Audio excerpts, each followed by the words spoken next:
Hi, my name is Javier Albornoz, and today we're going to be looking at audio editing basics in Pro Tools. We're going to see how we can import audio files, how we cut and move audio using the various tools, how to create fade-ins, fade-outs, crossfades, how to use the volume envelope, and lastly, we'll see how you would export your finished work. So let's talk about audio editing in Pro Tools. So the first thing I'm going to do here in my newly opened file with my edit window and my mix window here is we're going to add some tracks. So I'm going to go to track, new, and in the dialog box, I'm going to choose to add several tracks. I'm going to want to add, let's say, 3 mono audio tracks, so single channel audio tracks. The time base is going to stay in samples because we're going to be working with audio narration as opposed to music tempo based material. So I'm going to rename them here narration, and it'll incrementally add each track narration 1, 2, and 3. Now down here I want to create one stereo master fader, also in samples as the time based because it is audio material out of our master fader, and we want any of our automation or keyframes that we apply to the master fader to be in the sample based time base. So now we click create, and here we have our 4 tracks, 3 audio tracks, and our master fader, and the same in our mix window. So I'm actually gonna increase the size of these a bit. I'm more interested in seeing the audio tracks as opposed to my master fader right now, because that's just gonna be where the audio from our 3 tracks gets summed to. So let's start by importing the audio that we're going to be using. So we go here to File, Import, and we have various options. Session data, so we can import tracks from other Pro Tools sessions. We have audio, MIDI, video, and clip groups. So right now, we want to import audio. So our dialog box pops up. I have a folder here where I have some narration that I would like to add. Now, as you see here, the added clips show up in this list, and we have various options where we could either add them or copy them. And in this case, we would actually like to copy all the files. Now, the difference here is, it's pretty important, when you're adding a file, the original audio files in whatever folder they happen to be will stay there and will not be duplicated, and Pro Tools will just reference this location. Now, when we click copy, as you see here, I clicked copy, that means that Pro Tools will duplicate these files into whatever folder you choose, and usually the audio files folder within the folder hierarchy of your selected Pro Tools session, that's the location where these files will go. Now, I like to copy the files, and usually that's a good way to go, so that everything lives self-contained. So if you grab your Pro Tools session and move it elsewhere, the files exist in that folder as opposed to just a reference, and you might end up with missing media. Now, the other important thing in the add versus copy option is that if these files happen to be at a different sample rate or bit rate than your Pro Tools session, then adding the files will kind of give you some strange things happening, because if you import a 44.1 file, sample rate file, into a 48K project as we're in, things aren't going to go well, and it won't play back at the correct speed and pitch. So you're always better off using the copy feature also for that reason, because copying the files, Pro Tools will convert to the desired sample rate and bit rate for your Pro Tools session. So let's click Done, choosing the destination folders. Like I said, the default is the audio files folder within your Pro Tools session folder. We're going to click Open. And so now you have your audio import options. You can choose for Pro Tools to put your audio directly to a new track or into the clip list. If you choose new track, you can actually choose where they're going to end up at the start of the session, at your selection, or you can spot where the files will show up. Now I'm going to choose clip list just so we can see how you would drag the files into your edit timeline. So we click OK, and now as you can see here in your clips window on the right side of your edit window, now the three narration files, which are called ENG 15, 18, and 21, are here in what is your clip pool or your media pool, audio pool, whatever you'd like to refer to it as. So now the next step would be getting these into your audio track. So I'm going to expand my narration 1 track a little bit so we see it a little bit better. And I'm going to drag my first audio file, ENG15, into here. Now you see how this is mono audio into a mono track. So perfect. That's exactly what we need. We need the number of channels to match up. So I drop the audio and there you have it. I'm putting it to the start of our timeline, going back so we're at 0, 0 all the way down. And when we hit play, we're going to hear our audio. In this case, there's just some room noise. And as you can see in the waveform, I'm going to zoom in. You can see that all of this is just essentially room noise and what's going on in the session. Maybe a false start there, as you can hear. So the Museum of Tomorrow. There is where we start with our narration. So this is your waveform that you'll get accustomed to seeing when, and you might already be used to it from your video editing software. Now, let's go through what you can do with some of these tools that are up here that are very, very, very useful. So the Multitool here, right, when we select here so that all three of these tools are selected, is actually very convenient because it ends up being a way for you to use the trim tool, the selection tool, the crossfade and grabber, and all these different tools all in one. So if you see that as I'm going over different parts of the audio, you'll see how different icons show up. And there we have another one, right? So depending on where you are in the audio. So let's take a look at the first one. This right here, these brackets, that's your trim tool. So it's the same as if I were to go here and just select this individual tool. If I click on the select tool, that's the same as when I'm over this top area of the audio file, and also the grabber tool. In this case, I'm grabbing the event and moving it. In this case here, I'm actually grabbing or adding points to my volume envelope. So let me undo those points, go back to our multi-tool, and let's start editing this audio. So the first thing we want to do is use this trim tool. It appears in the bottom part of the waveform on the left and the right ends of the audio file. So if I click and hold, we're going to trim the audio file, and we know that we don't want any of this sort of just room noise, this false start. So we're going to trim right to where the dialogue starts, right before it. So great. Now there's another way to do this. Let me undo that trim.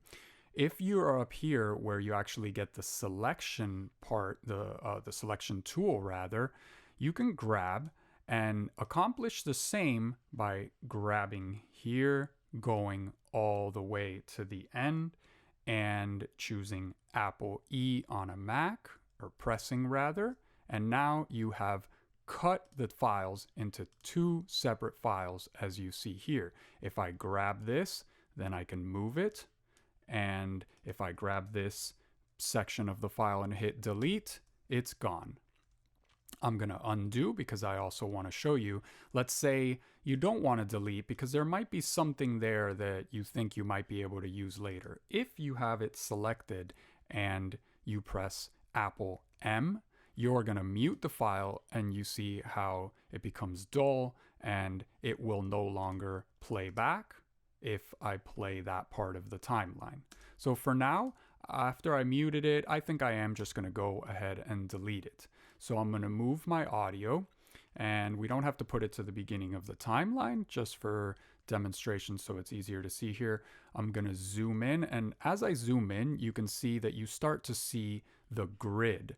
Now, in this case, our grid, we're working in frames, so in timecode view. So you can see here that right now I am at 5 seconds and 13 frames.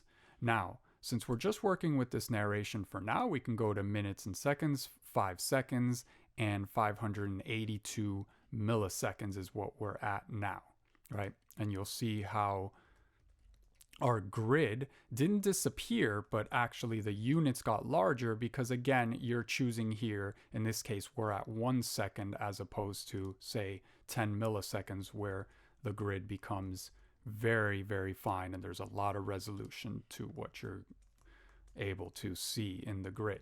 So let's go here to our audio file. And now that we've cut the part that we don't want, it should start right about where the narration starts. The Museum of Tomorrow in collaboration. Great. Now, what we want to see here, though, as you can see, we didn't really cut it perfectly right to where the narration starts. You can see where the waveform starts to actually get going, and that's the audio material that is really where the voice starts, as you can see when we zoom back out a little bit. The Museum of... Right, so what we want to do is, there's no reason for us to have this part here, because essentially that's just room noise. When you play back, it can't even really hear anything, but we still don't want it there because it's just extraneous sound that could bleed through. So I'm going to grab this and select and delete. Again, as I showed before, you can actually just use the trim tool to grab it and trim it to the desired location. So the next thing that we're going to do, which is something that you should definitely become accustomed to doing when editing any kind of audio, is adding a very, very short fade in, or at the end of files fade out, when you are cutting your audio. Now, the reason is that if you are cutting and you happen to cut on a zero crossing, right? Because this is essentially an XY graph, and here in the middle, this thin line is our x-axis. So as you can see, they even look a little bit sort of like a sine wave on a graph, right? So as you can see, if we were to cut somewhere where the audio is not on a zero crossing point, there is the possibility that you will get a click or a pop in the audio. So that's the reason we want to add a crossfade, a very, very short crossfade. Now, when you go to the top of the file here, you can see this little sort of gradient square. That's your crossfade tool, and that comes up when you have the Multitool selected. So it's very useful because rather than having to select, go and add a fade, you can actually just grab here, and I'm clicking, holding, and moving, and you'll see how, depending on where I let go, this fade is going to be that long. Now, in this case, right now, I'm getting this, long fade that's going to bleed into some of our audio, and that's not necessarily what we want because we don't want the narrator's voice sort of fading up slowly like that.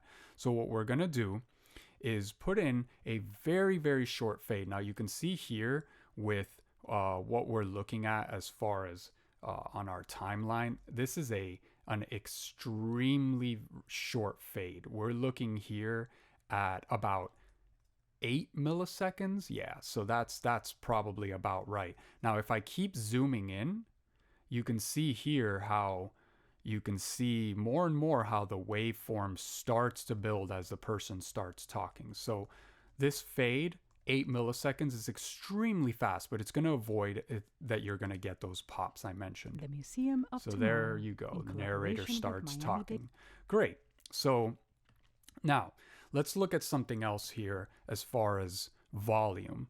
So there are several ways that we can affect volume in this audio file, and you want to be aware of all of them. Be careful sort of not to grab the wrong fader or the raise or lower volume at the wrong point. So we do have volume, for example, here, our narration audio file. If we go to our mix window, we have our volume fader here that corresponds to our narration audio file. So if I play back, and this is turned down, we're not going to hear anything. We still see that the level's moving because Pro Tools is showing us that there is audio there. Let me restart the playback. In collaboration with Miami-Dade College. So as we get up, you'll see that we are getting our narration happening, and we're also seeing it come through our master fader.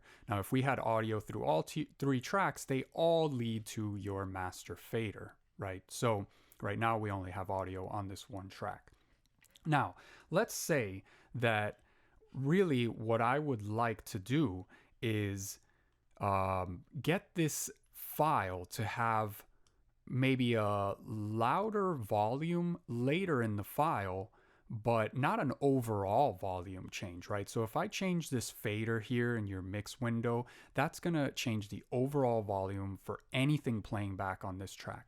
But let's go back here with our selector tool up here in this part of the waveform. I click, I press Apple E again. Now we've split it into two separate audio files. Now you can see here this 0 dB stands for decibels. So we have two different points here where we have this mini fader icon. If I click, it actually brings up a little fader, but the same is true for my other audio event. So this is really neat here because we're able to actually move, and you can see how the waveform grows as we're changing the fader of this individual event. So we're not moving as I'm doing that. It's not affecting the track fader for track narration 1. We're actually just changing the volume of this event. And you can see that this volume envelope line up here, you can see how it also changes, right? Essentially, that line is going to be where you can make keyframe or volume envelope changes to your audio file. Now over here, this section of the audio has its own fader. So let's say we actually think that a 6 decibel boost up here would be great, so everything comes up a bit. But now this one, maybe to get our waveform sort of matching visually, which is a good start for matching audio levels, it seems like maybe 3.5, something around there, might be more appropriate for the overall volume of this section, right? So now we've got different volume happening as it progresses. The Museum of Tomorrow, in collaboration with Miami-Dade College. Great, so it's a little bit more leveled out. But what happens here when we're going from one event to the other with different volume? So we made this change that as the files go from one to the other, we are introducing the possibility again for this issue with zero crossing and clicks happening. Now, there are options where you can cut, where you're forcing a cut to snap to a zero crossing, but more often than not, it's not going to happen where the zero crossing is exactly where you need the cut to happen. So what we really end up wanting to do is just add a fade. Now, we don't need to do a fade in and a fade out, right, on each as we would get over here. You see how the gradient, the sort of direction of it changes as you're either doing a fade in or fade out. So what we want happens when we are here at the bottom of two audio files that are next to each other. So when I click and hold, you'll see how this starts to happen where you can see the fade in and fade out. We're actually creating a crossfade of, again, whatever length we desire. So all of these things we want to do in very short time, milliseconds, 10 milliseconds, that kind of thing. So I'm going to leave my crossfade pretty short right there. So when we play back. Tomorrow, in collaboration with Miami. Great. So there's no possibility there that we're going to get anything happening.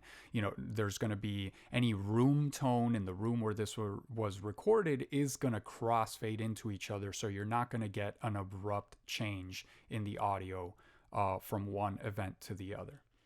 So now let's look at our volume envelope here. You'll see that when I hold down the command button, you get this little hand with a plus. And what that's going to give you is the ability to add points, or let's call them keyframes, as in video editing software.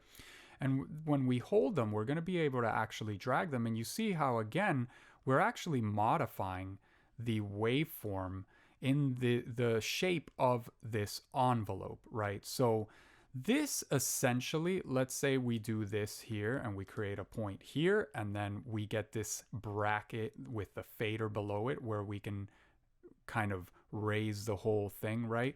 This is the equivalent of me cutting this audio file, for example, and only raising this section of it, right? We can sort of accomplish, I'm going to undo that. We can sort of accomplish the same kinds of things if we're doing that in keyframes by doing something like you're seeing here, by kind of creating your own movement of the envelope. So it's the same results, but just different ways to achieve them, right?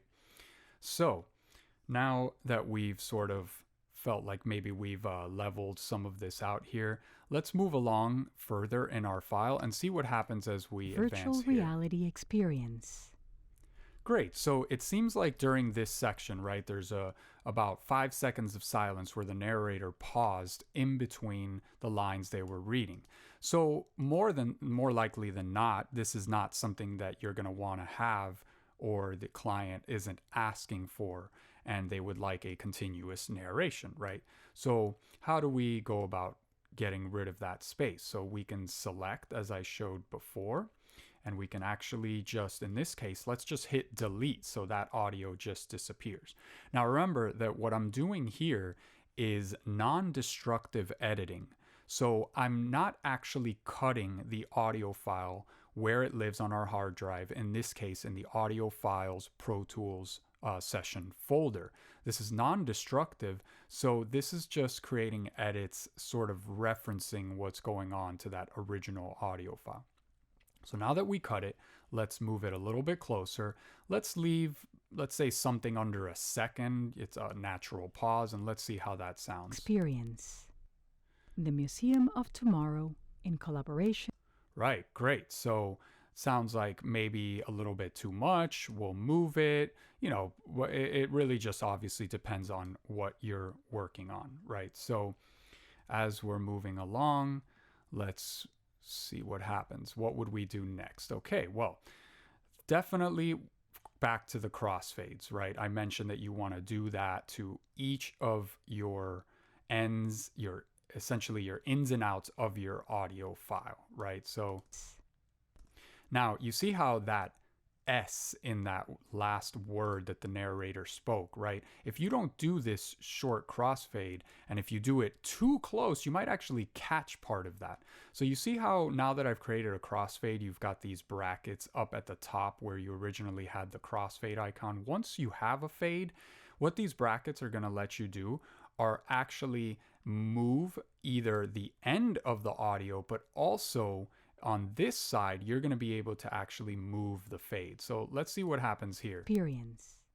Right, so I think that that's not necessarily what we want, because I actually ended up fading while the person was still speaking, right? So let's extend our fade, but let's actually move it a bit to where we see there's no more audio and there's no more of the rest of, the S's in the speech. Experience. Great. So that seems like it's going to work a little more. Let me move this out of the way so you can hear this end. Great. So we have a clean end to the audio file. So essentially, you're just repeating the same kind of thing here. We're getting to the beginning of this event. We're going to trim it a little bit. We're going to fade in. And there we go. So this ends up being where you kind of just, go through each of your audio events and you're repeating the same idea with each of them. If we grab another narration audio file here, what happens, right? So this is a different take, some other portion of the audio, just, The purpose of this virtual reality experiment. Great. So let's trim. Let's move it over a little bit closer. Let's zoom in so we can really see what we're doing. Get that crossfade happening. But what happens here? We've already adjusted the audio levels here in a way that now this file isn't matching up. So let's go here. Looks like this 6 dB, maybe 6.5. Great. I'm going to grab here, cut, crossfade. Eventually you can get pretty quick at this. The purpose of this virtual reality experiment is to show that standing forests are very important for the survival of indigenous peoples. Great. And there we have some narration and some basic editing, crossfades, and trimming. So now let's take a look at what we would do once we were finished arranging our audio and editing our narration. How do we get a finished product out of these various audio files? So let's say that what we're actually going for line 1 of our narration, or whatever your deliverables are being referred to as, are these two audio events, that portion of the narration. So let's kind of set it aside from everything else. And you see how when I hold down Shift and select both, you get this selection across your timeline that is the exact length of your audio files. So that's the material that we're going to actually want to export as a finished file. So when I hit play and play that back, The Museum of Tomorrow, in collaboration with Miami-Dade College's Magic program, you get your narration, and it will continue to the end of that selection. So how would we go about exporting the master fader so that we have a final wave file in whatever format is requested? So first thing you would do is go to File, and you see here bounce to is what you're looking for. So DAWs commonly refer to exporting as bouncing. So we're going to bounce to disk. You also have the option to bounce to QuickTime if you were working with video and needed to export a video version. But right now we're going to go with bounce to disk, which basically means we're bouncing to an audio file.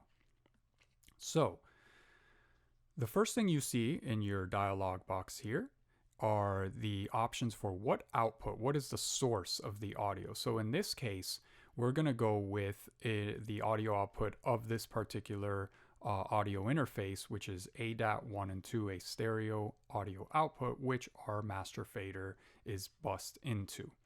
File type is the next thing, similarly to when we created a new session, we chose what type of audio file we'll be working in. Now for export, you can export to any audio file type of the ones listed, WAV, AIFF, or a compressed MP3. Now another great convenient option is that you can bounce to WAV, but also automatically have an MP3 output, so you do have a compressed version of it already. So let's leave that checked.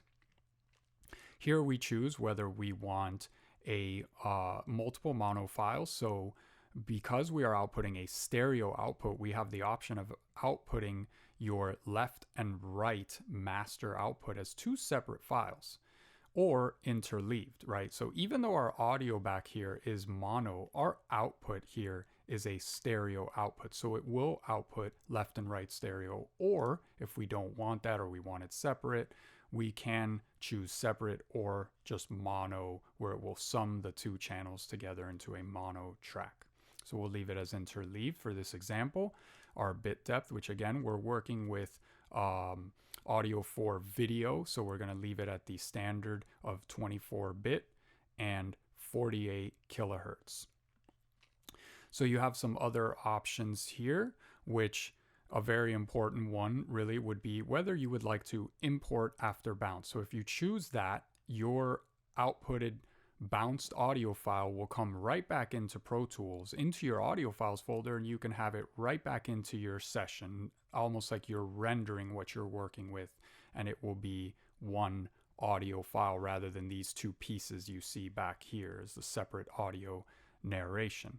So you have your file name and choosing your directory. I'm going to leave it like that for now. The other important option would be whether it's an offline bounce or online. If it's checked, it's an offline bounce where the playback will happen at 2, 3, 4, 5 times the rate of the actual playback, and it does the calculations offline, as opposed to just a playback where it's rendering as it plays back. So I'm going to leave it offline. We're going to hit bounce.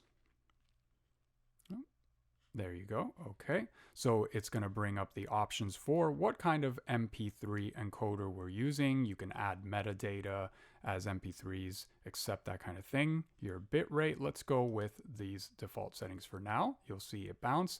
Now, you get the same dialog box you see when we last imported audio at the beginning of the tutorial.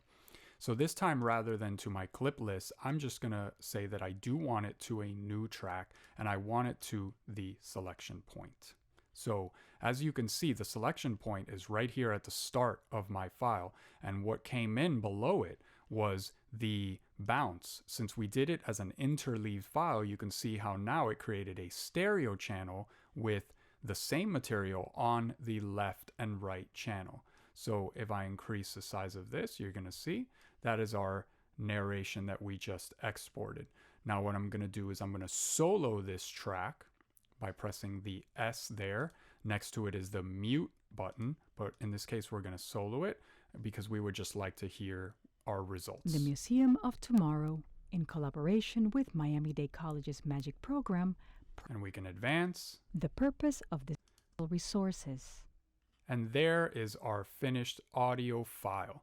Now, for this example, I chose interleave stereo output, but all of those options are really dependent on what and where you're delivering this for. The dialogue is often kept as mono, and sometimes you will have to deliver, as stereo. So it's really up to you to know what your deliverables are. And that's how you would edit and export your finished audio.